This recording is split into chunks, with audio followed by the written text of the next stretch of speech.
शुक्रिया प्रीति, बहुत बहुत शुक्रिया, थैंक यू सो मच भैया जी। कहन में आपका एक बार फिर स्वागत है बातचीत के सिलसिले को जोड़ने के लिए। एक बार फिर से मैं हाजिर हूं। बहुत उत्सुकता थी, बहुत सारे लोगों की अटकलें थी। सोशल मीडिया की बात करें, सुबह से ही पर तमाम सारे लोग तरह तरह से ट्वीट कर रहे थे या तमाम तरह से अपनी बात सोशल प्लेटफॉर्म पर रख रहे थे कि यहां हो सकती है बात, वहां हो सकती है बात, वैक्सीनेशन पर बात हो सकती है। लेकिन प्रधानमंत्री ने अब से कुछ देर पहले जो संबोधन दिया उसमें बहुत सारे सियासी सवालों के जवाब भी दिए। मैनेजमेंट का जहां तक सवाल था, जिसको बार बार कहा जा रहा था कि वैक्सीन मैनेजमेंट को लेकर सरकार की नीति क्या है, इसको स्पष्ट किया जाए, उसका जवाब था। और एक जो महत्वपूर्ण बात थी वो ये कि एक दाम होने चाहिए वैक्सीन को लेकर पूरे देश में, ये बार बार सवाल उठ रहा था, इस पर भी जवाब था। एक सवाल ये भी था कि प्राइवेट हॉस्पिटल्स में दाम कुछ हैं और सरकारी अस्पताल में तो मुफ्त लगती है, लेकिन कहीं और ज्यादा पैसे लिए जा रहे हैं। तमाम सारे सवाल थे। इन सवालों को प्रधानमंत्री ने अपने लगभग आधे घंटे के संबोधन में पूरी तरह से समेटा। कुछ प्रश्न ऐसे हैं जो अभी मैं देख रहा था सोशल प्लेटफॉर्म पे अभी से तैरना शुरू हो गए हैं। कोशिश करेंगे इन तमाम सारे सवालों को एक बार फिर से लेके आने की। कांग्रेस की तरफ से भी एक ट्वीट अभी कुछ देर पहले मैंने देखा है। मैं आऊंगा उन तमाम सारे प्रश्नों पर आऊंगा कि आखिर क्या सोचा जा रहा था और ये संबोधन जो हुआ है वो कहां पर बैठता है। इन तमाम सारी चीजों का मूल्यांकन करने के लिए हमारे साथ जो मेहमान जुड़े हैं उनसे मैं आपका तारुफ करा दूं। कांग्रेस की तरफ से सापरा साहब हमारे साथ जुड़ रहे हैं, बहुत बहुत शुक्रिया, thank you so much Sapra साहब जुड़ने के लिए, थैंक यू सो मच।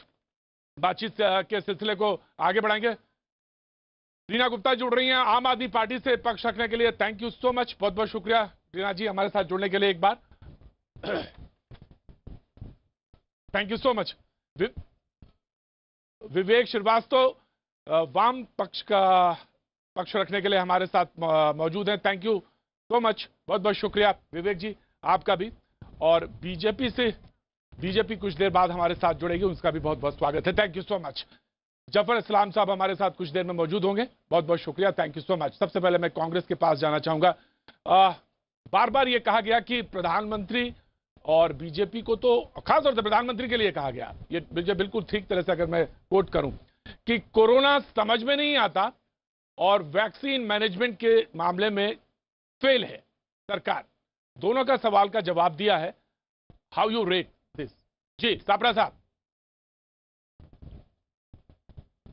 देखिए, सर्वप्रथम तो प्रतीक जी मैं ये कहना चाहूंगा कि कांग्रेस पार्टी, ये कांग्रेस अध्यक्ष या श्री राहुल गांधी जी जो बहुत दिनों से ये डिमांड कर रहे थे कि फ्री यूनिवर्सल वैक्सीनेशन होना चाहिए, भारतवर्ष में रहने वाले हर व्यक्ति का मुफ्त वैक्सीनेशन होना चाहिए, वो कांग्रेस की डिमांड को आज देर से ही सही पर प्रधानमंत्री ने उस बात को माना है। लेकिन फिर भी बहुत देर हो गई, बहुत सा समय हमने निकाल दिया है, तो स्वागत करते हैं। मेरी आवाज आ रही है कि स्वागत करते हैं, आपने ये बात अब मान ली है। जी बिल्कुल आ रही है सापरा साहब, आ रही है सापरा साहब, आ रही है जी। जो फ्री वैक्सीनेशन की डिमांड जो कांग्रेस पार्टी की थी, वो आदरणीय प्रधानमंत्री जी ने उस बात को मान लिया है, क्योंकि ये जनता की आवाज थी। कांग्रेस जन जन की आवाज को प्रधानमंत्री तक पहुंचाना चाहती थी और कांग्रेस का नेतृत्व सक्षम रहा प्रधानमंत्री जी को मनाने के लिए। लेकिन जो आज उन्होंने इंद्रधनुष प्रोजेक्ट की बात की है, मैं समझता हूं कि इस इंद्रधनुष के तहत अगर वो बढ़ी हुई बेरोजगारी की भी बात करते कि बेरोजगारी को किस तरह से हमको टैकल करना है, जो 11.4% हो गई है, महंगाई को किस तरह से हमें टैकल करना है, पेट्रोल डीजल आज आप बैकफुट पर हैं। अगर सापरा साहब मेरी आवाज आ रही है आपके पास? सापरा साहब मेरी आवाज आ रही है आपके पास? आज आप बैकफुट पे नजर आ रहे हैं, क्यों ऐसा क्यों बैकफुट पे? आज आप बैकफुट पे नजर आ रहे हैं। प्रधानमंत्री ने कहा कि भाई 60% तक वैक्सीनेशन का प्रोग्राम था, हमने 90% कर दिया। ना मुझे बोलने का मौका दीजिए। इंद्रधनुष में उन्होंने कहा कि 60% था, मैंने 90। बैकफुट पे जरा भी नहीं। मैं यही कह रहा हूं कि आदरणीय प्रधानमंत्री जी ने जो कहा है मिशन इंद्रधनुष को हम तब इंद्रधनुष मानते जब उसमें बेरोजगारी को हल बताते, महंगाई का हल बताते, किसान जो बेचारे बैठे हुए किसानों की कुछ बात करते, देश के बारे में ये बताते कि इस देश को इस सारे माहौल से कैसे निकालना है। आज का जो प्रधानमंत्री का वक्तव्य था वो तो एक ट्विटर के जरिए से भी वो बता सकते थे, हालांकि ट्विटर से उनकी लड़ाई चल रही है, शायद फेसबुक से बता देते, कहने का तात्पर्य यह है कि उसके लिए ये जो 5 बजे आने का समय तय किया है, ये मात्र और एक मन की बात या और एक पीआर एक्सरसाइज या और एक टीआरपी हासिल करने का प्रयास नरेंद्र मोदी जी का था, जो वो हमेशा करते हैं। हेडलाइन हंटिंग और हेडलाइन मैनेजमेंट का काम भारतीय जनता पार्टी और आदरणीय प्रधानमंत्री का किया है, वो उन्होंने आज भी किया है। Right, I have taken your point कि जन की बातें अभी भी रह गई हैं। मैंने आपसे सवाल सीधा पूछा था है, लेकिन राइट, साबरा साहब, राइट, साबरा साहब मैं आऊंगा, डिबेट है, सवा घंटे की है, मैं आपके पास जरूर आऊंगा। मैंने तो सिर्फ सीधा सवाल ये कहा था कि प्रधानमंत्री ना सिर्फ वायरस को समझते हैं, बल्कि उन्होंने तो सीधे सीधे उसका मैनेजमेंट भी समझा दिया। बहुत दिनों से आपकी डिमांड थी, आपने स्वागत भी किया, हालांकि खुले शब्दों में नहीं कह पाए, लेकिन कोई बात नहीं। मैं रीना गुप्ता जी, आप आम आदमी पार्टी की प्रवक्ता मौजूद है हमारे साथ, मैं उनसे पहला रिएक्शन ले लेता हूं, फिर विवेक आपके पास आता हूं। बीजेपी के प्रवक्ता हमारे साथ जफर इस्लाम साहब जुड़ गए, बहुत बहुत शुक्रिया, thank you so much Zafar Islam साहब भी। लेकिन मैं आम आदमी पार्टी के प्रवक्ता के पास जाना चाहता हूं। आप बार बार ये कहते रहे वैक्सीनेशन की उपलब्धता को लेकर, प्रधानमंत्री ने कहा कि पहले ही बताया जाएगा और उसको सूचित किया जाएगा। उन्होंने ये भी कहा कि अब सबको मुफ्त में वैक्सीनेशन मिलेगा। कांग्रेस ने स्वागत किया है, आपका इसमें क्या विचार है, आपका टिक?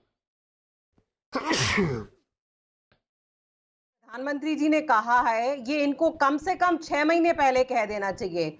और अरविंद केजरीवाल जी और बहुत सारे लोग इस तरह की सलाह दे रहे थे, लेकिन आखिरकार जब सुप्रीम कोर्ट में फटकार पड़ी केंद्र सरकार को, जब सुप्रीम कोर्ट में जस्टिस चंद्रचूड़ जी ने कहा कि आपकी वैक्सीन पॉलिसी मनमानी और तर्कहीन है और इस पॉलिसी को आप बदलिए और अपना आप एफिडेविट पेश करिए, तो उसके डर से ही आज जो है इन्होंने पॉलिसी चेंज करी है। जो चेंज किया वो अच्छा चेंज है, लेकिन प्रतीक जी आप मुझे ये बताइए कि आज की तारीख में पूरे विश्व में वैक्सीन की इतनी कमी है, तो आपने अगर ये बोल भी दिया कि सेंट्रल गवर्नमेंट वैक्सीन प्रोक्योर करेगी, जो बड़े बड़े विदेश के और देश के निर्माता हैं उनका तो ऑलरेडी वो फॉरवर्ड कॉन्ट्रैक्ट साइन कर चुके हैं।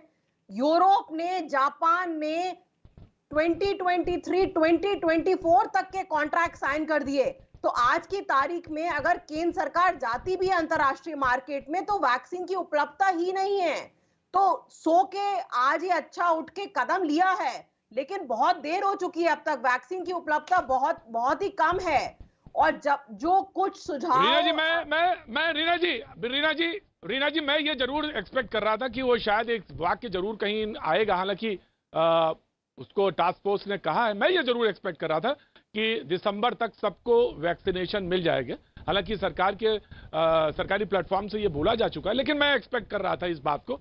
खैर वो बात नहीं है, लेकिन उन्होंने इस बात के लिए जरूर कहा कि इन्हीं कंपनीज हैं जो बनाती हैं। अब प्रोक्योरमेंट को लेकर सरकार ने कहा कि हम 100% देंगे, राज्यों को चिंता करने की जरूरत नहीं है। मैंने आपका टेक लिया, मैं आपके पास दोबारा आता हूं जी। मैं आता हूं विवेक आपके पास, मुस्कुराता हुआ चेहरा आपका। जहां तक कांग्रेस ने कहा कि राहुल गांधी ने सुझाव दिया था, रीना गुप्ता जी ने कहा कि केजरीवाल जी ने दिया था, आपके किस नेता ने सुझाव दिया था और प्रधानमंत्री जी ने उनका क्या सुझाव लिया या नहीं लिया, मैं जानना चाहता हूं। विवेक श्रीवास्तव जी देखिए, ऐसा था, राहुल गांधी जी ने तो फरवरी मार्च में ही बोला था कि भाई जो हमारी रिपोर्ट्स हैं और जो अन्य अपोजिशन लीडर्स हैं उन्होंने भी राहुल जी की बात का समर्थन किया था कि महामारी आ सकती है, खतरे का एक समय है और देश को सचेत हो जाना चाहिए। लेकिन अनफॉर्चुनेटली प्रधानमंत्री जी ने तवज्जो नहीं दिया। इन्होंने डिक्लेयर कर दिया हम तो विश्वगुरु हैं और कोरोना पे हम विजय प्राप्त कर चुके हैं। That is where the problem started. Chief secretary को इस बात की खबर थी, अब पता नहीं जो चीफ सेक्रेटरी थे उन्होंने प्रधानमंत्री को बताया, नहीं बताया, या चीफ सेक्रेटरी के बताने के बाद भी प्रधानमंत्री ने एक्शन नहीं लिया। तो ये जो हुआ, जिसमें ऑक्सीजन की कमी थी, क्योंकि आप ऑक्सीजन एक्सपोर्ट कर चुके थे, आप वैक्सीन विदेश में बांट चुके थे, हॉस्पिटल्स तैयार नहीं थे, बेड्स रेडी नहीं थे, और शमशान घाट के अंदर 12 बजे रात तक, मैं खुद गया हूं शमशान घाटों में, 9 क्रिमेशन में मैंने पार्टिसिपेट किया है कोरोना पेशेंट्स के। It was in a bad shape in the month of April. तो हम लोगों की तो यही मांग थी कि भाई ये प्रधानमंत्री हैंडल नहीं कर पाते हैं कुछ, ना नोटबंदी, ना जीएसटी, ना कोरोना, और 2.5 साल का अगर बीजेपी एनडीए का कार्यकाल है तो कृपा करके आप कोई दूसरे व्यक्ति को लाइए जो हैंडल कर सके या जिसको समझ हो कोरोना की। तो ये हम लोगों की एक डिमांड थी और प्रधानमंत्री ने आज उसका उत्तर देने की कोशिश करी है, लेकिन जुमलेबाजी और भाषणों से आप टेलीविजन पे आ जाइए, समस्या नहीं हल करती। 130 करोड़ हिंदुस्तानी है, जिसमें शेड्यूल ट्राइब है, शेड्यूल कास्ट है, रिमोट एरियाज हैं। अरविंद केजरीवाल जी ने तो आज एक मॉडल बना के दिया लेकिन दिल्ली छोटी है, डेंसिटी ऑफ पॉपुलेशन हाई है, तो अरविंद जी सक्सेसफुल हो सकते हैं कि हर पोलिंग बूथ के ऊपर जा करके हम वैक्सीन मैनेजमेंट करेंगे। यूपी में क्या होगा साहब, हिमाचल प्रदेश में क्या होगा, कश्मीर में क्या होगा।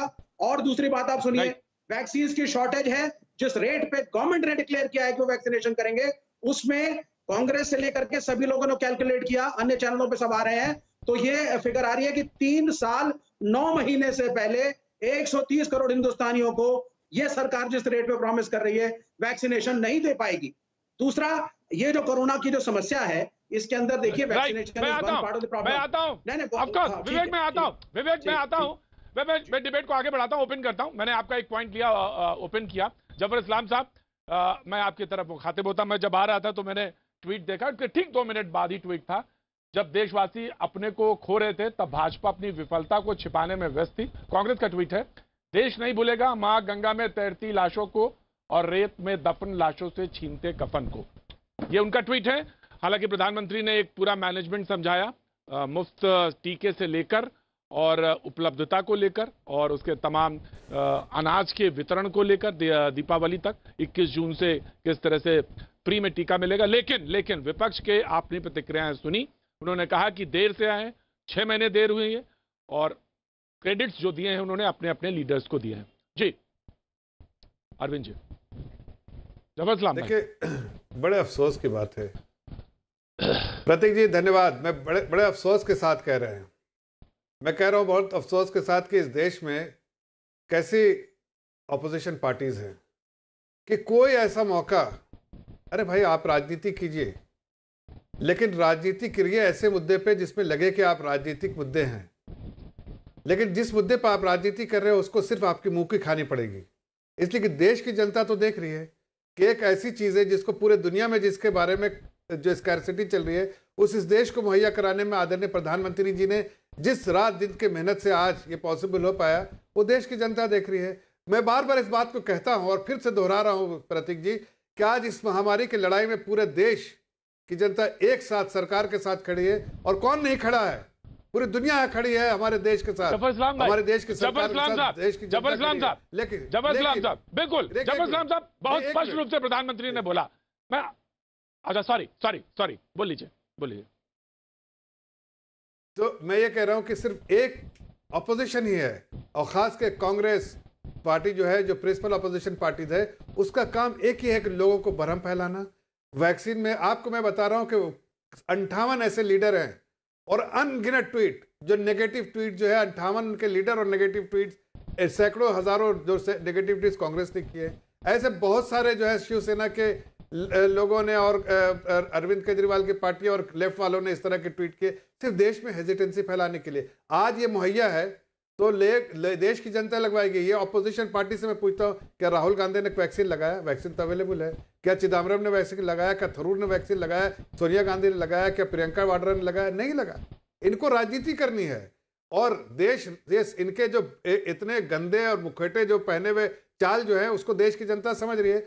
आज देश में कम से कम देखिए, कई ऐसे देश हैं इस दुनिया में जहां आज तक वैक्सीन के बारे में बात नहीं कर सकता कोई, इसलिए कि पॉसिबल ही नहीं है वैक्सीन को अरेंज करना। और यहां पर आपको दिसंबर तक सारे लोग वैक्सीनेट हो जाएंगे। मैं आपको बता रहा हूं कि प्रोडक्शन कैपेसिटी जिस तरह से बढ़ाई है, वो जैसे लगता है कि आप आसमान से तारे तोड़ने वाली बात है। जिस तरह से हमने यहाँ पर इस मेहनत से मैं ममता आता हूं, मैं आपके पास ममता काले में आपका स्वागत करता हूं। देख लिया था आपको, राइट। जबरदस्त भाई, मैं आता हूं आपके पास। लेफ्ट विवेक बहुत देर से कुछ कह रहे थे, मैं आ रहा हूं। चरण सिंह जाफरा, मैं आ रहा हूं। विवेक कुछ कह रहे, वेरी शार्प, वेरी क्विक। फिर मैं जी 3-4 लाख इनके ऑफिशियल फिगर है। इतने लोग गए इस देश से, या इनको अफसोस ही नहीं है? दूसरी बात, वैक्सीन अवेलेबल नहीं है। पहले जो टाइम पीरियड का डिफरेंस था फर्स्ट डोज और सेकंड डोज के बीच में, अब वो 3-3, 4-4, 5-5 महीने हो चुका है। तो vaccine are not available. Private के अंदर अलग कीमत है, कैसे कंट्रोल करेंगे आप? प्रधानमंत्री ने तो जुमला मार दिया। क्या आप प्राइवेट अस्पतालों को कोई सब्सिडी देंगे इंजेक्शन लगाने की? क्या प्लानिंग है आपकी? आप सिर्फ जुमले मार देते हैं, दिसंबर तक हम सबको वैक्सीनेट कर देंगे, तो वो किस आधार पर कह रहे हैं? What is the rate of vaccination? Sir, पहले आपको थोड़ा शर्मिंदा होना चाहिए कि आपके कार्यकाल में, आपके ऑक्सीजन एक्सपोर्ट पॉलिसी की वजह से, आपके वैक्सीनों को बांटने की वजह से यहां पे लोग मरे हैं और लाखों लोग मरे हैं। तो कम से कम at least learn to bear the responsibility as a responsible government. और कोई भी जुमला जो प्रधानमंत्री का राइट क्या है, विवेक, कभी ममता बात काले, में आएंगे, ममता आगे काले, आएंगे। राइट विवेक, राइट ममता काले will respond and then Jaran Singh Chhabra, then Jaran Singh Chhabra, ममता काले सर आ रहा हूँ, जबरदस्त साहब आ रहा हूँ मैं, ममता काले। धन्यवाद प्रतीक जी। अभी ओजस्वी भाषण दे रहे थे लाल सलाम वाले, और ऐसा लग रहा था कि सारा दारोमदार इनके कंधे पर है और सारी वैक्सीनेशन की और कोविड की जिम्मेदारी इनके ऊपर है। और बड़ा ही याराना लग रहा था राहुल गांधी जी के साथ इनका, जिनको ये लगातार जब जरूरत पड़ती है तो बुरा भला बोलते हैं। क्योंकि नहीं, राहुल गांधी ने वार्निंग दी थी, केवल और केवल राहुल गांधी ने देश को वार्निंग दी थी, आपने वार्निंग को नहीं समझा करना है। आप प्लीज बीच में मत बोला करिए। दिस इज नो राहुल वे। गांधी ने वार्निंग दी थी, आपने This उस is वार्निंग no को way. सीरियसली नहीं लिया, This is no जिसकी way, वजह से विवेक लाखों लोग मरे हैं। विवेक जी, लर्न सम मैनर्स, कुछ सीखिए सभ्यता। कोविड नहीं, के बारे में सभ्यता है बात कर रहे हैं, मैडम। अभी तो आप बहुत बता बड़ी-बड़ी दीजिए। बातें कर रहे नहीं, थे आप कि बता लोगों की दीजिए, जान गई है। राहुल गांधी ये जी ने sensitivity है समय आपकी, पे वार्निंग ये दी थी या नहीं? sensitivity है आपकी लोगों के प्रति, लोगों के हेल्थ के प्रति दिख रहा है। अरे आपकी क्या सेंसिटिविटी है मैडम? आपकी क्या सेंसिटिविटी है? आपकी पार्टी को शर्मिंदा भी नहीं है। क्योंकि जैसे ही मैंने बोलना शुरू किया, आपकी पोल पट्टी खोली, आपको कोई मिर्ची पोल लग पट्टी गई नहीं है। और आपने मेरे ऊपर आपको बोलना शुरू ऑपोजिशन ने कर दिया। वार्निंग दी थी, आप हैं झूठे, आप अपने को विश्व गुरु आप हैं बता रहे थे। झूठे। आपके साथ वो लोग हैं आप झूठे, अपने आप को विश्व गुरु जिन्होंने बता इस रहे पूरी थे। वैक्सीनेशन आप ड्राइव कह को रहे थे डिले कर्म करने की प्राप्त कोशिश कर चुके करी, हैं। कभी नपुंसक, कभी बोला Right, one by one. Vaccine नहीं है। Now, आप विवेक, लोगों को विवेक, कोई audio down, जानकारी विवेक, नहीं audio होती down. है और फिर आप बोलने नहीं देते हैं। मैं बोलूं प्रतीक जी? राइट ममता बोलिए, जल्दी कंप्लीट करिए जी, धन्यवाद, जल्दी कंप्लीट धन्यवाद करिए प्रतीक। जी, ममता काले, धन्यवाद ममता काले प्रतीक जी। देखिए धन्यवाद प्रतीक जी। देखिए, हम सब जानते हैं कि जो दूसरी वाली ये लहर आई है, ये बहुत भयानक रही है। बहुत लोगों की जान गई है, बहुत लोगों को मुसीबत हुई है। लेकिन सोचने की बात यह है कि जो विपक्ष खुद को बोलते हैं, इनका दायित्व क्या है, इनका राजधर्म क्या है? कंस्ट्रक्टिव होना कि डिस्ट्रक्टिव होना? आपने, मैंने, हम तमाम लोगों ने जितनी हमारी सामर्थ्य थी, जितनी हमारी हैसियत थी, हम समाज के साथ खड़े हुए, अपने देश के साथ खड़े हुए, लोगों की अपने अपने स्तर से, अपने अपने लेवल पर मदद करी। और इन्होंने क्या किया? इन्होंने वैक्सीन को कचरे के डब्बे में फेंकवाया। इन्होंने क्या किया? वैक्सीन को जमीन में गड़वा दिया। इन्होंने क्या किया? नर्सेस को बोल के केवल वैक्सीन का प्रिक लगवा के सारी की सिरिंज फिकवा दी। ये सारी हरकतें करी हैं और उसके बाद धरने जैसी स्थिति कर दी कि हमारे पास वैक्सीन नहीं है, लोग मर रहे हैं। जिम्मेदारी इनकी थी। ठीक है ममता, राइट ममता, मैंने लिया आपका पॉइंट लिया। राइट ममता, ये पॉइंट आपका ठीक है, वैलिड पॉइंट है और वेस्ट नहीं होना चाहिए, बिल्कुल वैलिड पॉइंट है, ये मैं मानता हूं, ये द्रोह है। ये मैं तो साफ कहता हूं, मैं तो पहले भी कह रहा हूं कि वेस्टेज नहीं हो, जहां किसी को लग नहीं पा रही हो वहां पे वेस्टेज हो, ये बिल्कुल गलत है। जफर इस्लाम भाई, मैं आपके पास एक छोटा सा क्लैरिफिकेशन के लिए सापरा साहब के पास जाना था मुझे। कांग्रेस ने साफ उन्होंने कहा कि आंकड़ों के साथ आप छेड़छाड़ करते हैं। उन्होंने कहा ऐसे कि 23 करोड़ लग गई वैक्सीनेशन, तो इसमें आप जो है फर्स्ट जैब को यानी पहली डोज को जोड़ लेते हैं, लेकिन ये नहीं बताते कि दोनों डोजेस पाने वाले महज 3.5 करोड़ के आसपास हैं। तो वो ये इस बात के लिए आपको कहते हैं आंकड़ों से छेड़छाड़ करते हैं आप, ये इल्जाम आपके ऊपर वो लगाते हैं। जफर इस्लाम साहब, देखिए मूर्खता की बात है और क्या कहूंगा इस पे। पूरे दुनिया में इसी तरह से बताया जाता है कि फर्स्ट डोज सबसे ज्यादा इंपॉर्टेंट है, फर्स्ट डोज। उसके बाद सेकंड डोज जो है अपने समय से मिलता जाएगा और समय के साथ साथ वो होता जाएगा। आज अगर फर्स्ट सेकंड डोज के 3 करोड़ हो या 4 करोड़ हो या 10 करोड़ हो, वो उसके टाइम के हिसाब से होता जाएगा, जिसको जो टाइम मिला है। इंपॉर्टेंट चीज़ है कि फर्स्ट डोज कितने लोगों ने लिया और कहाँ से प्रोसेस शुरू हुआ है। आज यहाँ हिंदुस्तान में जिस तरह से दिखाया जाए, वैसे दुनिया के अलग मुल्कों में भी इसी तरह से दिखाया जाता है। लेकिन मूर्खता वाली बात अगर कोई करता है तो उसके लिए देश की जनता देख रही है। लेकिन मैं एक बात कहना चाहता हूँ, ऐसी त्रासदी कभी किसी ने देखी नहीं इस पूरे सेंचुरी में। जिस तरह की महामारी, कोई साइंटिस्ट भी है और जो उनको भी इसका एक्सपीरियंस नहीं था। इसमें आज आपका देश सुरक्षित है। आप देखिए जो बोलते हैं CFR केस फर्टिलिटी रेट, वो अगर आप देखें तो आप जो है पूरे दुनिया में आप सबसे कम हिंदुस्तान में पाएंगे। 20% जनता यहाँ की रहती है, उसके बावजूद जिस तरह से हमने, और उस पर सबको हम इसके लिए जिम्मेदार ठहराते हैं कि सबने मेहनत की, पूरे देश की जनता एकजुट होकर लड़ी इस महामारी के लिए और सबका शुक्रगुजार है। लेकिन कुछ लोग ऐसे जितनी घटिया और नीच मानसिकता वाले लोग हैं, जो यहाँ पर भी उसापरा पार्टी वाले लोग भी ऐसे, जो हर वक्त नेगेटिव याद लिखते हैं, नेगेटिव बोलते हैं, नेगेटिव देश की जनता का जो मनोबल जो गिराने का काम, देश की सरकार का भाई ले लिया मनोबल तोड़ने का काम, दुनिया में देश को कटघरे में खड़ा करने का काम, बिल्कुल जबर भाई मैंने ले लिया, ऐसी नीची जबर साहब ले लिया मैंने। मैं आपका रीना मैं आ रहा हूं आपके पास, रीना मैं आ रहा हूं, रीना मैं आ रहा हूं, ऑफ कोर्स रीना मैं आपके पास आ रहा हूं। मैंने देख लिया। सापरा साहब मुझे एक सवाल का जवाब दीजिए। दिल्ली में आम आदमी पार्टी ने कम से कम एक, आप कहते हैं ना बीजेपी पे कि कोई आपके पास मैनेजमेंट नहीं है, आपके पास कोई कल्पना नहीं है, आपके पास कोई फॉरवर्ड प्लानिंग नहीं है। आम आदमी पार्टी ने एक फॉरवर्ड प्लानिंग, एक कल्पना, एक पेपर दिया कि हम जो है लेके जाएंगे और जहां जहां बूथ सेंटर्स हैं वहां हम लगवाएंगे, और अच्छा है, बहुत बढ़िया बात है, स्वागत किया जाना चाहिए। लेकिन आप ही की पार्टी कांग्रेस पार्टी जाके विरोध प्रदर्शन करती है, सिसोदिया जी के खिलाफ नारेबाजी करती है और कहती है ये सिर्फ आपने तो कहा था कि मुफ्त टीके लगाएंगे, और राजनीतिक प्रतिद्वंदता यहां तक ले आते हैं कि वैक्सीन उसमें पिछड़ जाती है, प्रतिद्वंदता आगे हो जाती है। चरण सिंह सापरा साहब दोनों का जवाब दीजिए, जफर इस्लाम साहब ने भी दिया और जो मैंने पूछा उसका भी। सापरा साहब देखिए, दोनों का जवाब देता हूं क्योंकि ये भारतीय जनता पार्टी, ये जुमलाजीवी पार्टियों का ये एक पक्ष है, ये जुमले बोल करके निकल जाते हैं। आज नरेंद्र मोदी जी का जो वक्तव्य था उसमें उन्होंने ये भी बताना चाहिए था कि हमारी जो डोमेस्टिक प्रोडक्शन है, जो सीरम इंस्टीट्यूट या भारत बायोटेक की, वो स्लो क्यों हुई। उनको अगर सॉफ्ट लोन देना था तो उन्होंने जनवरी में मांगा और सरकार ने अप्रैल में क्यों दिया। विदेश की दूसरे देश जब अगस्त और सितंबर में टीके खरीद रहे थे तब हमारी सरकार 5 राज्यों के चुनाव लड़ने की या सेंट्रल विस्ता प्रोजेक्ट का नियोजन क्यों कर रही थी। आपने टीके तब क्यों नहीं खरीदे। आपने डिफरेंशियल पॉलिसी, प्राइसिंग पॉलिसी क्यों लाई। डिफरेंशियल पॉलिसी लाने के बाद में पूरे देश के अंदर कंफ्यूजन हुआ, पूरे देश के अंदर इनको क्रिटिसिज्म मिला। हालांकि हर हाई कोर्ट और सुप्रीम कोर्ट ने भी इनको क्रिटिसाइज किया। अब जाकर के नरेंद्र मोदी जी की आंखें खुली हैं कि मेरा पर्दा फाश हो गया है। आज उनको देश से एक्चुअली माफी मांगनी चाहिए थी। उनको यह कहना चाहिए था कि मैं एक रिलीफ पैकेज देने वाला हूं और रिलीफ पैकेज का एक रोड मैप देना चाहिए था कि भारत के लोग जिनको ये कोरोना के चलते जिनको नुकसान हुआ है, काम धंधे में नुकसान हुआ है, गरीब लोगों को नुकसान हुआ है, प्रवासी मजदूरों को नुकसान हुआ है, आम आदमी उनके पार्टी लिए एक फाइनेंशियल पैकेज चलिए मान लिया बीजेपी खराब है, मान लिया सापरा साहब बीजेपी खराब है, इस तरह का कोई नियोजन नरेंद्र मोदी आज डिक्लेयर करते तो हम उनको देश का सच्चा प्रधानमंत्री। राइट, अब रीना आप ही पूछेगा, रीना आप सवाल पूछिएगा। ये सवाल मैंने आपका रखा था लेकिन मैंने आप पूछिएगा। मैंने तो व्हाट अबाउट आम आदमी पार्टी, वो तो वैक्सीनेशन के लिए एक ड्राइव चला रहे हैं, तब आप उनका क्यों विरोध कर रहे हैं सापरा साहब। नहीं, देखिए, जहां पर आम आदमी पार्टी ने कहा था, उनके मुख्यमंत्री ने कहा था कि हम मुफ्त वैक्सीनेशन देंगे, उस वजह से कांग्रेस पार्टी के लोगों ने आज प्रदर्शन किया है।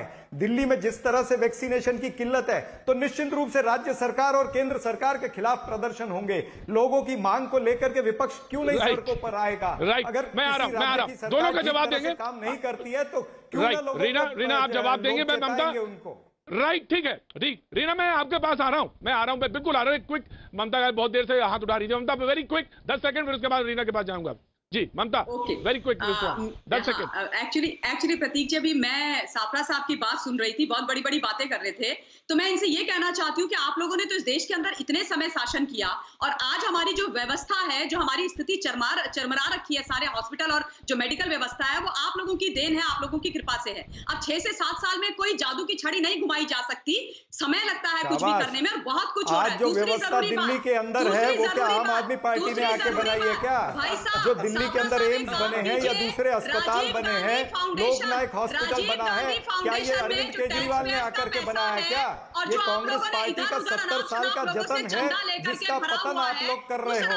कांग्रेस पार्टी के जतन का पतन आम आदमी पार्टी और भारतीय जनता पार्टी कर रही है। ये निश्चित रूप से समझ लीजिएगा, ये जनता देख रही है। रीना गुप्ता दोनों राइट, रीना गुप्ता ना आप सारे लोग चुप हैं, रीना गुप्ता जवाब देंगी। टोटल प्लानिंग राइट, मैं रीना गुप्ता में आ रहा हूँ, विवेक आ रहा हूँ, टीवी पर आकर विवेक साहब, सापरा साहब, I have taken your point. जी ममता, मैंने आपका लिया। रीना, राइट, रीना गुप्ता। देखिए विवेक जी, ये कहना बहुत गलत है कि आम आदमी पार्टी ने किसी तरह की वैक्सीन हेजिटेंसी करवाई है देश में। हमने पहले दिन से, केजरीवाल जी ने पहले दिन से ही कहा कि आप हमें वैक्सीन दीजिए, हम 3 महीने में पूरे दिल्ली को वैक्सीनेट कर देंगे। उन्होंने खुद वैक्सीन लगवाई और हमने कितने विज्ञापन दिए इस बारे में कि वैक्सीन सेफ है, इसको सबको लगवाना चाहिए। तो जहां तक इस वैक्सीनेशन का सवाल है, हम बढ़ चढ़ के इसमें हिस्सा ले रहे थे, पहली बात। दूसरी बात, 70 साल से देश में वैक्सीन की प्रक्रिया चल रही है। हमेशा से सेंट्रल गवर्नमेंट ने प्रोक्योरमेंट किया है, स्टेट गवर्नमेंट ने उसको लगवाया है, डिस्ट्रीब्यूशन किया है, इंप्लीमेंटेशन किया है। और आप देश के विदेश के किसी भी वैज्ञानिक specialist Reena Gupta, I am sorry, आप कंप्लीट कर लीजिए। आई एम सॉरी, कंप्लीट कर लीजिए। आई एम सॉरी, कंप्लीट करिए। आई एम सॉरी, कंप्लीट करिए। जब सेंट्रल गवर्नमेंट ने रियलाइज किया कि वो बहुत देर तक सोते रहे और पूरे विश्व में वैक्सीन खत्म हो गई, तब उन्होंने बोला कि स्टेट गवर्नमेंट आप अपने आप मैनेज करेंगी।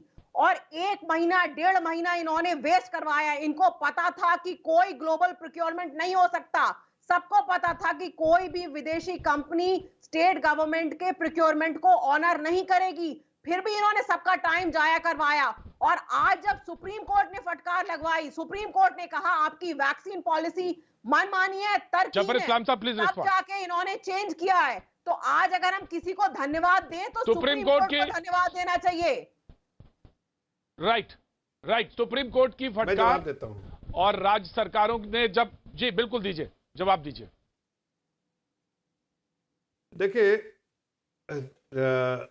अभी और सही कह रही थी कि हमने कितना विज्ञापन दिया। इनका काम ही सिर्फ विज्ञापन देना, एडवर्टीजमेंट। अरे जफर जी, सवाल का जवाब दीजिए। उसके अलावा कुछ काम ही, अरे सवाल का जवाब दीजिए। अरे सवाल का ही जवाब दे रहे हैं आपके पास जवाब कुछ नहीं, इसलिए आप इस तरह के सवाल करते हैं। आपके बारे में सुन लीजिए। अरे सुनिए जरा, सुनिए, मैं आपसे मैं तू मैं नहीं कर रहा हूँ। तू मैं करना तो मैं कर लूंगा, लेकिन मैं आपका मान सम्मान करते हुए तू मैं नहीं कर रहा, इसलिए चुप से, जैसे हमने आपको सुना, आपके हालांकि सब बकवास कर रहे थे, लेकिन मैं आपको जवाब देना चाहता हूँ। अगर आपको भी सुनने की थोड़ा सा धैर्य रखिए। मैं ये सिर्फ कहना चाह रहा हूँ कि देखिए, इन लोगों को अगर मालूम था इनको कि नहीं मिलेगी, तो इतना क्यों सारे स्टेट, जो खास कर अपोजिशन स्टेट वाले के बारे में कह रहे, इतना क्यों उछल रहे थे कि डिसेंट्रलाइज कीजिए। उसमें केजरीवाल भी हैं, उसमें आपके पंजाब के चीफ मिनिस्टर भी हैं, उनके आपके जाके छत्तीसगढ़ के चीफ मिनिस्टर, डिसेंट्रलाइज की सब कुछ हमें कर सकते हैं। 3 महीना किसके बेसिस पे अनाउंसमेंट किया था? किसने बोला था 3 महीना? तुम्हारा केजरीवाल के घर से प्रोडक्शन हो रहा था क्या कि 3 महीना का अनाउंसमेंट किया? किससे पूछ के अनाउंसमेंट किया था? आपके पास प्रोडक्शन शेड्यूल था जब आप कह रहे हैं आपको मालूम नहीं था? जबर साहब, शब्दों का चयन आराम से करेंगे। जबर साहब, शब्दों का चयन बहुत समझ के समर इस्लाम साहब, शब्दों का चयन, मुख्यमंत्री हो चाहे प्रधानमंत्री, शब्दों का चयन बहुत, मैं कह रहा हूँ कि ये कह रहे आदरणीय प्रधानमंत्री जी के बारे में, आप बोलिए, निर्भीक होकर बोलिए। इतनी सारी टीका टिप्पणी कर रहे हैं। मैं एक सिंपल सवाल कर रहा हूँ कि 3 महीने का, अभी ये कह रहे थे 3 महीने में हम टीका करवा देते। अरे भाई, कहां से 3 महीना, किसके बेसिस पर किया था? आपका केजरीवाल जी जो है वो सोर्स कर रहे थे। अगर केजरीवाल ने 3 महीने के बारे में अनाउंसमेंट किया था तो किस बेसिस पे किया था? ये सवाल तो उठता है ना कि भाई आपके पास वैक्सीन, रीना गुप्ता जी जवाब दीजिए। बिल्कुल जवाब दीजिए रीना गुप्ता जी, जवाब दीजिए, बेसिस पे करेंगे। जवाब दीजिए। क्योंकि आज तक हमेशा ऐसा हुआ है कि सेंट्रल गवर्नमेंट स्टेट गवर्नमेंट को वैक्सीन देती है। आपने क्यों 650 करोड़ वैक्सीन विदेश में भेज दी और आप कह रहे हैं कि अब आपके पास वैक्सीन नहीं है? ये बताइए, आप क्यों विश्व गुरु बन रहे थे जब आप 650 करोड़ वैक्सीन भेज रहे थे?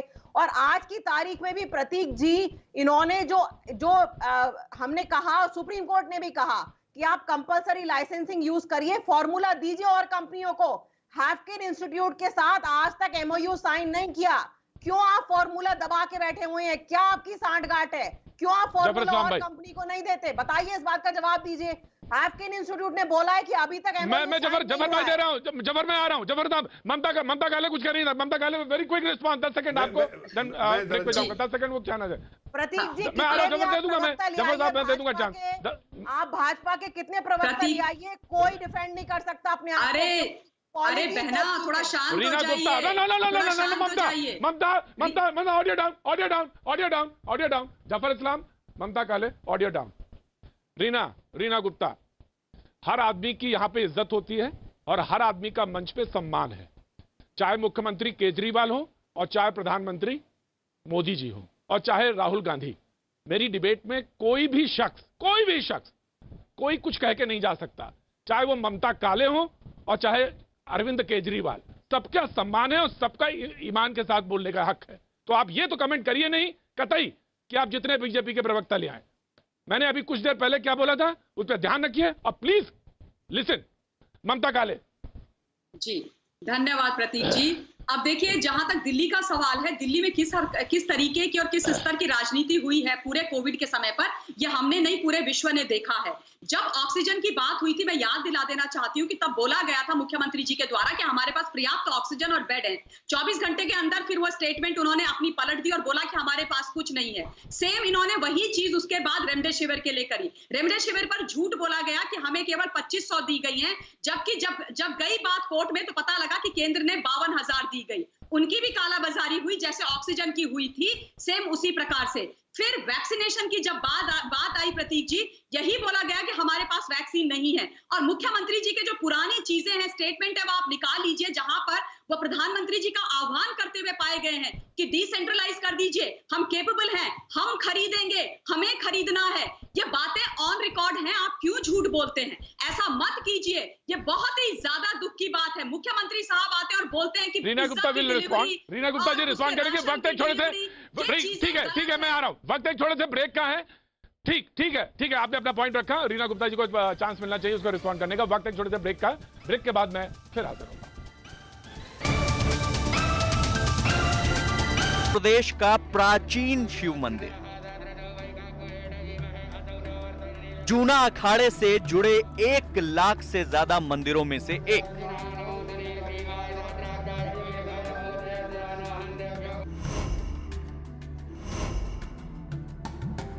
भले ही देश कोरोना के 2 लहरों के बीच कभी ठप पड़ गया,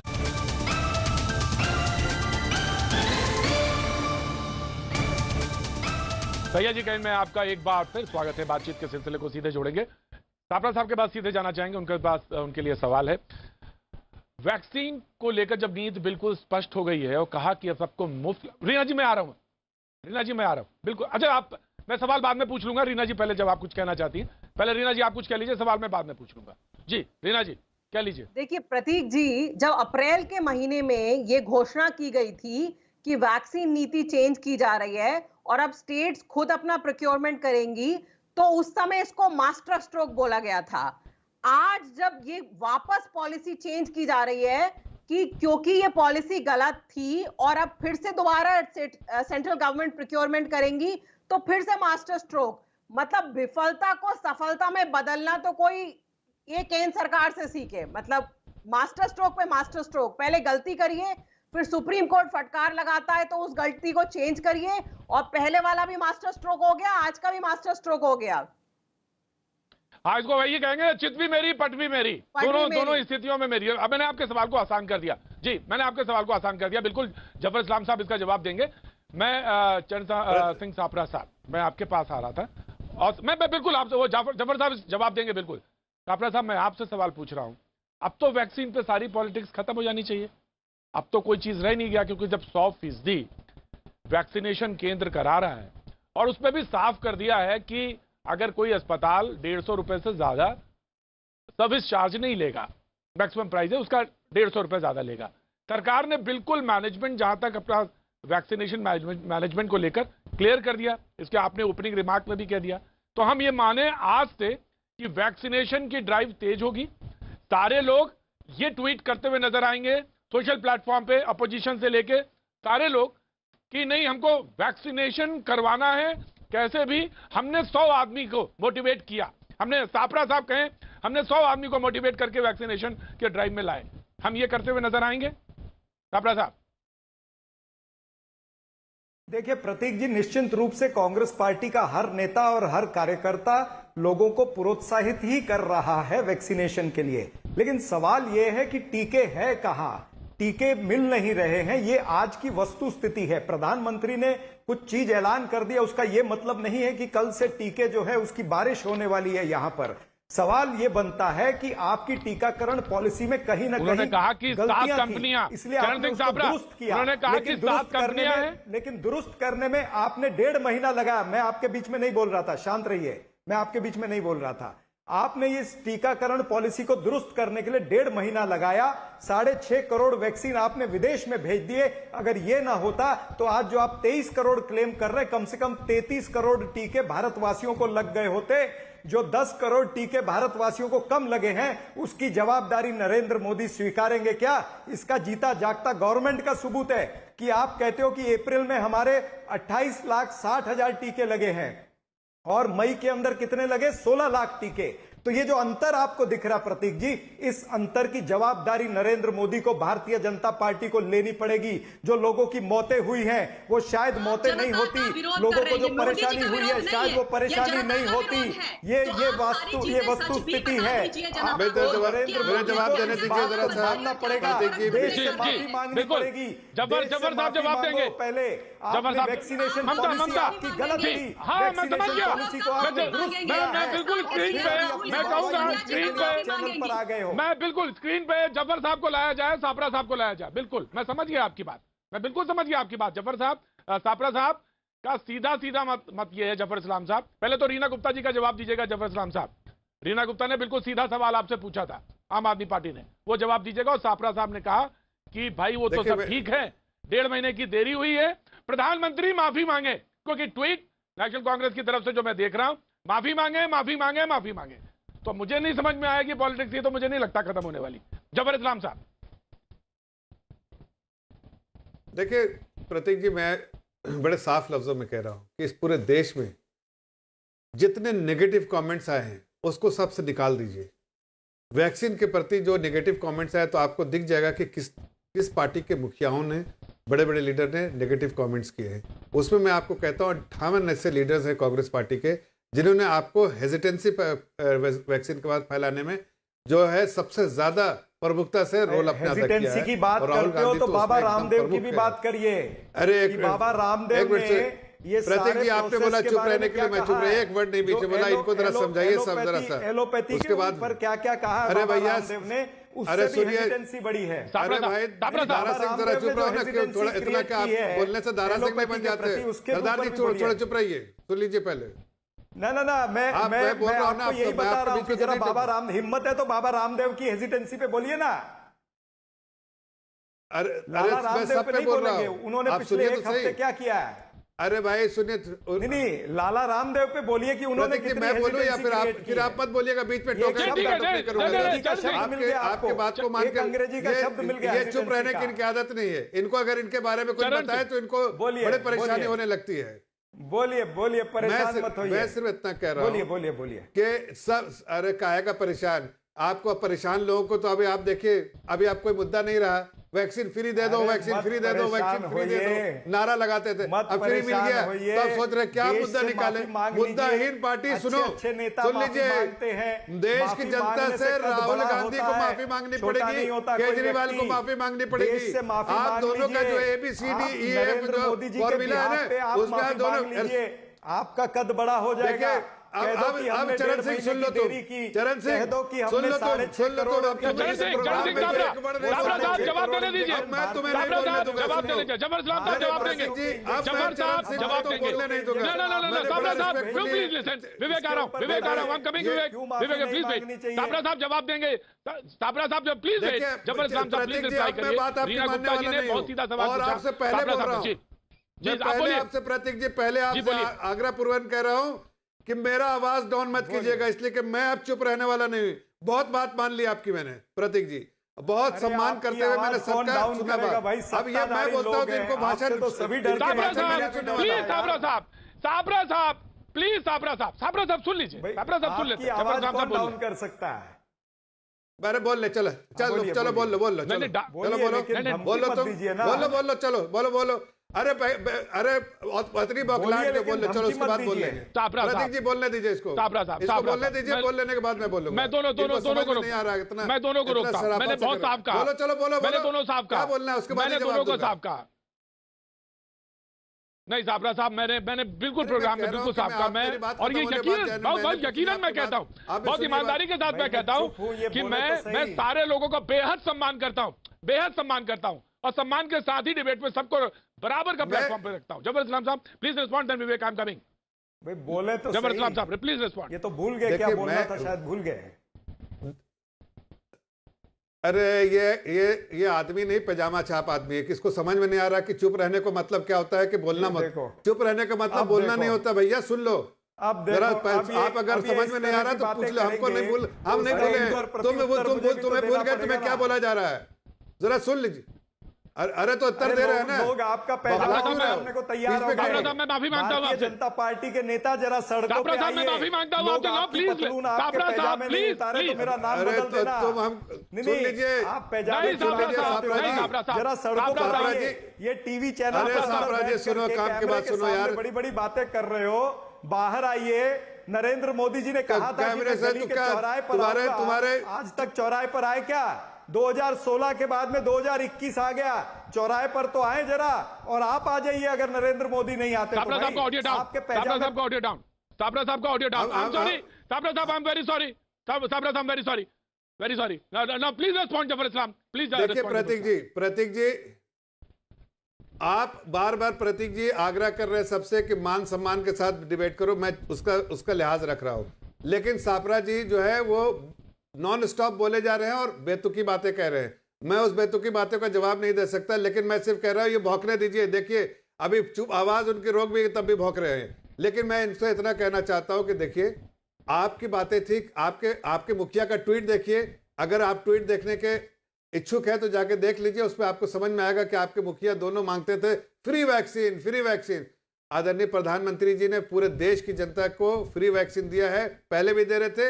आप जो अपने नाकामियों को छिपाने के लिए बोल रहे थे वो भी फ्री वैक्सीन मिल गया। दूसरी बात जो है आपको ये बता दूं कि आपके पास राजनीतिक मुद्दा नहीं है तो कोई राजनीतिक मुद्दा ढूंढिए। वैक्सीन पे जितना आप राजनीति करेंगे उतना पीछे जाएंगे। नहीं, इतना पीछे जाएंगे, राजनीति जितना करेंगे वैक्सीन पे उतना पीछे जाएंगे। इसलिए कि देश की जनता को मालूम है कि अगर कोई एक आदमी जो वाकई पूरे देश को इकट्ठा करके वहां से रिसोर्सेज जो है वहां रॉ मटेरियल से यहाँ लाके और फिनिश प्रोडक्ट जो वैक्सीन के इसकी तरह जो दे सकता है प्रधानमंत्री है। मैं आपको बता दूं प्रोडक्शन का शेड्यूल बता दे सकता हूं और ये भी बता सकता हूं कि दिसंबर तक सारे लोग वैक्सीनेट हो जाएंगे। मुझे देश की मौका जनता दीजिएगा, बहुत सुरक्षित लंबा हो ये जाएगी। बोल गए। लेकिन बिल्कुल ये जो बिल्कुल साबरा साहब, यू विल गेट चांस। और विवेक मैं माफी मांग रहा हूं आपसे। विवेक मैं माफी मांग रहा हूं आपसे। विवेक मैं माफी मांग रहा हूं आपसे, मैंने नाम लिया आपका। लेकिन जफर इस्लाम साहब, रीना गुप्ता ने मुझे फिर से कहना पड़ रहा है, रीना गुप्ता ने बिल्कुल सीधा सवाल पूछा। एक रीना गुप्ता मैंने आपका सवाल सुना था, जवाब देता हूं। और इसलिए रीना गुप्ता ने सवाल, देखिए उनके मुखिया को सही डिफाइन किया गया है, ABCDEF। ए से उनको खाली एडवर्टाइजमेंट करना है, दूसरे को ब्लेम करना है, अपनी नाकामियां नहीं छिपानी है, ब्लेम करना। कोई अच्छा काम हो तो क्रेडिट ले लिए, सी से इनका क्रेडिट है, डी से जो है आप ड्रामा करना इनसे सीखिए। और जो उसके बाद अरे भाई EF भी तो बोल दो ना, आपका फेलियर भी तो बता दो। आपके बारे में आपको ड्रामा करना, ब्लेम करना, क्रेडिट लेना और जो है आपको एडवर्टाइजमेंट आपको इजाजत है, रीना गुप्ता आपको इजाजत है, बिल्कुल। अरे जनता रीना को गुप्ता आपको इजाजत है पूरी, आप एडवर्टाइजमेंट के सारे सोच रहे आप जी लेंगे, आप एडवर्टाइजमेंट के सारे जी लेंगे, एडवर्टाइजमेंट के सारे जी लेंगे। रीना जी, केजरीवाल जी को जवाब देना पड़ेगा दिल्ली की जनता को। किस तरह से कल तक एडवर्टाइजमेंट चला के अपने आप को चमकने की कोशिश की, इतने पैसे खर्चा किया एडवर्टाइजमेंट में, लेकिन नहीं खर्चा किया तो रीना जी जवाब दीजिए। इंफ्रास्ट्रक्चर क्रिएट करने में खर्चा नहीं किया। शांत होने के लिए बोला गया है। अब देखिए प्रतीक जी, आज से 7 साल पहले हमें बोला गया था कि हमारे अकाउंट में 15 लाख रुपए आएंगे। आज की तारीख है 15 लाख का हम वेट कर रहे हैं। एक जुमला था जो ये कह रहे हैं कि दिसंबर तक ये पूरे देश को वैक्सीनेट कर देंगे, ये एक नया जुमला है। कोई सवाल ही नहीं है दिसंबर तक वैक्सीनेट हो जाएंगे। मुझे दिखाइए वैक्सीन है कहां से। पिछले महीने में इन्होंने कहा कि हम 8.5 करोड़ वैक्सीन का प्रोडक्शन है। देखिए मैं जवाब दे दूं कहां से वैक्सीन आके मैं बता देता हूं। प्रतीक जी एक मिनट मुझे कंप्लीट करने दीजिए। प्रतीक जी मैं जमीन में बात कीजिए ना, जमीन का जवाब देना चाहता हूं। सिर्फ तथ्य रखती हूँ, आंकड़े रखती हूँ। पिछले महीने में इन्होंने सुप्रीम कोर्ट में एफिडेविट जमा किया मई के महीने में कि हमारा 2 कंपनी का प्रोडक्शन जो है 8.5 करोड़ है, और आप देखिए वैक्सीनेशन जो हुई है सिर्फ 6 करोड़ हुई है। 2.5 करोड़ कहां चला गया आप बताइए? वो जुमलेबाजी में चला गया क्या 2.5 करोड़? ठीक उसी तरह ये कह रहे हैं कि 1 200 करोड़ 80 लाख तो अभी 200 सिस्टम में पड़ा है करोड़ मैडम, जो है, सिस्टम में पड़ा है, अलग अलग स्टेटों के पास पड़ा है। और आप जो वेस्टेज किया उसके बारे में क्यों नहीं बताती? 25% वेस्टेज कर दिया जो वहां राजस्थान में और पंजाब में जो बेच रहे हैं उसके बारे में क्यों नहीं बताती कि वैक्सीन को बेचा जा रहा है अस्पतालों में, कांग्रेस की सरकारों में? आप बताइए इसके बारे में। और आपने क्या किया? दिल्ली की जनता को गलत गलत बयान से आपने गुमराह करने की कोशिश की। राइट कहा था अगर आपको राइट, ठीक है। मैं प्रोडक्शन के बारे में आपने कहा कि प्रधानमंत्री ने कहा कि 7 कंपनियां प्रोडक्शन कर रही हैं, 3 और जोड़ी जाएंगी। और वो जो बात सामने बार बार आ रही है कि लगभग 200 करोड़ से ज्यादा वैक्सीन हमारे साथ उपलब्ध होगी दिसंबर तक, बार बार कहा जा रहा है। इस पर सवाल था, हम लौटेंगे इसी प्रश्न पर। वक्त एक छोटे से ब्रेक का, ब्रेक के बाद हम फिर आते हैं।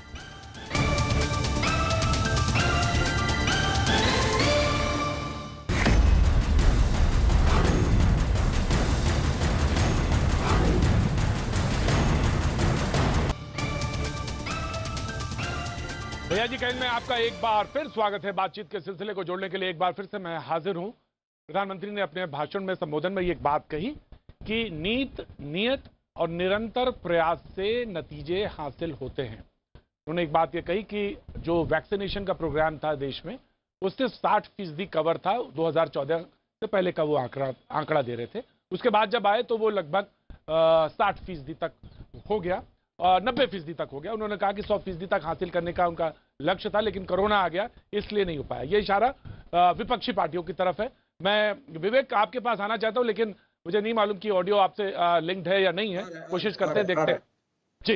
लेकिन एक सवाल, अभी कुछ देर पहले जो एक प्रेस कॉन्फ्रेंस चल रही है जी, मैं विवेक आपसे जवाब ले लेता हूं, उसके बाद कांग्रेस तापरा के पास आता हूं। जी विवेक जी, देखिए सीधी सी बात है। और जो रीना जी ने भी एक बात उठाई थी कि ब्लेम गेम करने से आप देश को मैनेज नहीं कर पाएंगे। जब हम लोगों ने प्राइम मिनिस्टर के रेजिग्नेशन की बात कही थी और बीजेपी को बोला था आप दूसरा आदमी लाइए, उसका रीजन था आप फेस सेविंग के लिए, जब आपको अप्रैल में लगा कि ये कंडीशन हाथ से बाहर चली गई है, पता नहीं अगले महीने भी ये कोरोना रहेगा नहीं रहेगा, रेट कम होगा नहीं होगा, तो आपने बड़ी कन्वीनियंटली उस वक्त बोल दिया साहब ये तो स्टेट सब्जेक्ट हो गया हेल्थ, और अपने आप प्रोक्योरमेंट करिए, अपने आप मैनेजमेंट करिए। जब आज आपको लग रहा है कि कंडीशन थोड़ी सी कंट्रोल में आ गई है, तो आप देश की जनता के सामने हीरो बन के बैटिंग करने के लिए आप कह रहे हैं साहब हम ही करेंगे सब कुछ जो करेंगे। तो this is politics and this is just trying to impress people, जो कि गलत है। दूसरी बात, ऑक्सीजन आपने एक्सपोर्ट किया था इस देश में, जिसकी वजह से ऑक्सीजन के ऊपर एक बड़ी डिबेट होनी चाहिए कि आगे आपके पास कितना थर्ड वेव आने जा रही है। ये बड़ी श्योर शॉट बात है। चाहे अमेरिकन जर्नल्स को आप पढ़िए, यूरोपियन जर्नल्स को आप पढ़िए, थर्ड वेव इज कमिंग। एक मिनट सर, थर्ड वेव जब आएगी तो अभी आपके पास हॉस्पिटल के बेड्स की शॉर्टेज रही है। मैं खुद क्योंकि मेरे बॉडी के अंदर एंटीजेंस जनरेटेड थे, I have been to Covid wards. मैं मैक्स हॉस्पिटल में, सरकारी अस्पतालों में चक्कर काटता रहा। 9 क्रिमेशंस में मैंने पार्टिसिपेट किया क्योंकि आई ऑलरेडी हैड कोविड, तो मैं सेफ था 3 महीने के लिए, और मैंने कंडीशन को देखा है। अस्पतालों के बेड्स कहां से सरकार जनरेट करेगी? तब आप फिर सो के जगेंगे और बोलेंगे साहब health is a state subject. इसलिए अगर अस्पताल में बेड की कमी है, एक बेड का क्या मतलब होता है? एक बेड का मतलब होता है उसके साथ 15 लीटर के कंसंट्रेशन से ऑक्सीजन की सप्लाई आपको गारंटी करनी है उस आईसीयू के अंदर, कोविड वार्ड के अंदर। तो उसकी क्या व्यवस्था है? उसके लिए भी कोई स्टेप्स हैं? कोई कोऑर्डिनेटिंग कमेटी केंद्र ने बनाई है, या सिर्फ आप टीवी पे आए, जुमला मारा और चले गए? थर्ड वेव आएगी, उसके बाद फिर अफरा तफरी मचेगी। मार्केटिंग के बारे में क्या करेंगे? Right Vivek, Congress right, I've taken your point, I've taken your Vivek, I've taken your point। बहुत आपने सवाल किया, जफर इस्लाम साहब जवाब देंगे। रणदीप सिंह सुरजेवाला की अभी ब्रीफिंग चल रही है, उन्होंने एक सवाल अभी भी कहा है कि अब तक भारत सरकार वैक्सीन उत्पादन का 50% हिस्सा प्रिक्योर करती थी, खरीदती थी। अब ये बदलाव 75% वैक्सीन का उन्होंने कर दिया, 25% अभी भी उन्होंने निजी अस्पतालों के लिए छोड़ रखा है। तो यानी 40%, यानी 40 करोड़ जनता जो है, 40 करोड़ जनता को अभी भी फ्री में वैक्सीन नहीं मिलेगा। ये भी उनका बात है। उन्होंने ये सवाल अभी कुछ देर पहले जो प्रेस ब्रीफिंग चल रही है उसमें किया है। मैं आपसे ले लेता हूं जबर इस्लाम साहब। रीना जी मैं आ रहा हूं उसके बाद आपके पास। जबर इस्लाम, देखिए बड़े अफसोस की बात है कि अभी क्या कह रहे थे विवेक जी ये कह रहे हैं कि अगर अच्छा काम हुआ तो उसके बारे में बात मत करो, इसलिए कि उसका क्रेडिट हम लोग को, अपोजिशन वाले को लेने दो। हमें भाई कोई क्रेडिट नहीं लग रहा, देश की जनता को बताया जा रहा है।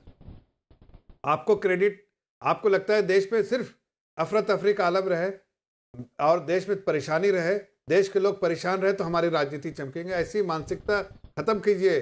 देश अगर कोई ऐसे वेव आया था और उससे हम निकले हैं तो सब मिलकर खुशी मनाइए कि चलिए इस वेव से निकले हैं, आगे की भी तैयारियां साथ करेंगे, लड़ेंगे साथ, एकजुट होकर लड़ेंगे। हम इस पर राजनीति नहीं करेंगे। आपको तो लग रहा है कि भाई देश के लाशों की राजनीति कीजिए। अब राहुल गांधी के और आप ट्वीट देखिए तो लाशों की राजनीति में उनको मजा आता है। उनका पूरा इतिहास देखिए, कोई दलित मरा, कहीं मरा, उनके स्टेट में नहीं मरा, तो वही राजनीति। अरे भाई मैं कह रहा हूँ कि विवेक जी, मैं छोटा सा सवाल है सर, मैं इतना कह रहा हूँ कि सारी पार्टी आपके साथ खड़ी है। आप अरे भाई मैं आपसे पूछ रहे हैं, तीसरी वेव आएगी, हॉस्पिटल बेड की शॉर्टेज ना हो, उसमें आप स्टेट पे तिगड़ा फोड़ेंगे कि ये स्टेट हैंडल करेगा या आप भी कुछ इनिशिएटिव लेंगे? मैं ये पूछ रहा हूँ आपसे। ये सवाल इतना बार बार एक ही सवाल को रिपीट करके क्यों टाइम खराब? आप उत्तर दे देना सर, आप उत्तर तो दीजिए सर, आप उत्तर दे दीजिए ना मुझे। हॉस्पिटल बेड के आपके कहने आप कोई एंकर थोड़ी बैठे जो आप पूछे, आप एंकर थोड़ी कोई बैठे जो आपके मुंह से सब शब्द निकले बस उसी को पकड़ के हम जवाब दे। मैं हकीकत बता रहा हूँ, आपका जवाब नहीं है तो समझिए, मतलब आपकी कोई प्लानिंग नहीं है। मतलब आपकी कोई प्लानिंग नहीं है।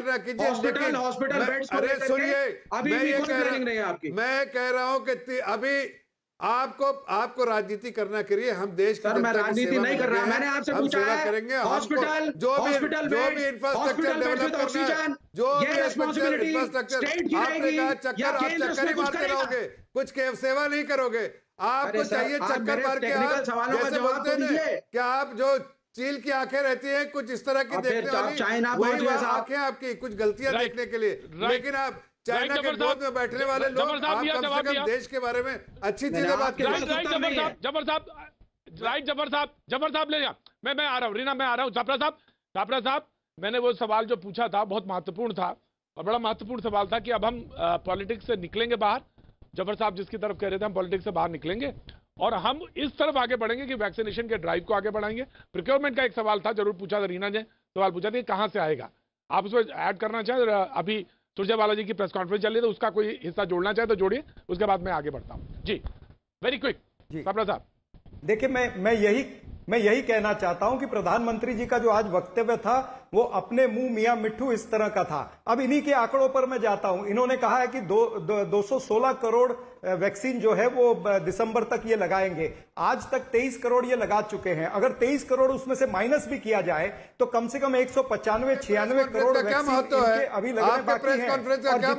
और जितने दिन बचे हैं मैं उसके हिसाब से कहना चाहता हूं कि अगर आज से जितने दिन बचे हैं दिसंबर 31 के लिए, हर रोज इनको 90 लाख वैक्सीन हर रोज लगाने पड़ेंगे। 90 लाख वैक्सीन या 1 करोड़ वैक्सीन रोज के लगने चाहिए और आज कितने लग रहे? 13 लाख वैक्सीन लग रहे रोज। तो इनकी कैलकुलेशन यही फेल है।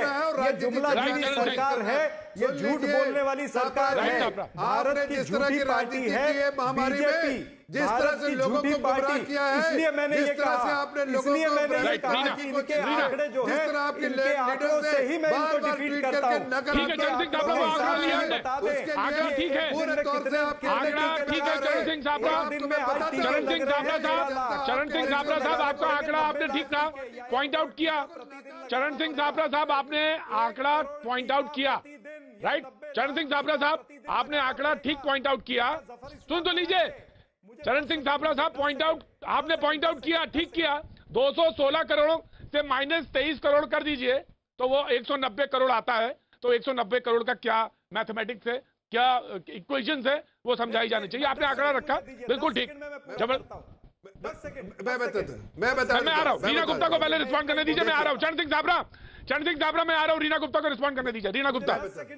प्रतीक जी देखिए, सुप्रीम कोर्ट को भी केंद्र सरकार की किसी भी बात पे विश्वास नहीं है। और मैं अभी कोट करूंगी, सुप्रीम कोर्ट ने अपने उस दिन जस्टिस चंद्रचूड़ ने क्या कहा है। उन्होंने कहा है, give us the detail of purchase order, projected dates, comparison of price of national and international market. मतलब उन्होंने मांगा है रोड मैप। आप बताइए कि हम कैसे विश्वास करें ये 200 करोड़ वैक्सीन आपका एक नया जुमला नहीं है। दिखाइए कहां परचेज ऑर्डर है, किस ममता किस फर्म के साथ आपका काले कॉन्ट्रैक्ट रिस्पॉन्ड साइन हुआ करिए, है। ममता काले ये सब प्लीज। सुप्रीम कोर्ट ने पूछा है। मैंने लिया 216 करोड़ का 216 करोड़ का रोड मैप क्या है ममता काले? 216 करोड़ का रोड मैप क्या ममता काले? सर आ रहा हूं जबरदस्त। प्रतीक जी मुझे थोड़ा सा समय जी थोड़ा सा समय चाहिए। पहली बात ममता मीना काले जी से ये निवेदन, ममता काले मैं रोक रहा हूं आपको, ममता काले रोक रहा। जबर सलाम साहब प्लीज, जबर सलाम साहब प्लीज रिस्पॉन्ड करिए 216 का 216 का रोड मैप। देखिए प्रतीक जी, देखिए मैं रिस्पॉन्ड करता हूं। जो शेड्यूल है, मैं बिना टीका टिप्पणी के बोल रहा हूं, सीधा सीधा नंबर्स पे आता हूं कि जो शेड्यूल है उसमें आपको देखिए अगस्त तक जो है, नहीं जुलाई तक जो है हमें 35 करोड़ तक होगा। उसमें अगस्त में, जून में, जुलाई में 35 करोड़ तक पूरे हमारे प्रोडक्शन होंगे। 14.5 करोड़ इनहांस प्रोडक्शन है, जो प्रोडक्शन इनमें कैपेसिटी बढ़ाई है कोविशील्ड की और कोवैक्सीन की भी। उसके बाद इंपोर्ट, और जो इंपोर्ट कर रहे हैं स्पुतनिक है, और ये भी जो इंपोर्ट के साथ साथ 35 करोड़ वैक्सीन होगी हमारे जुलाई तक।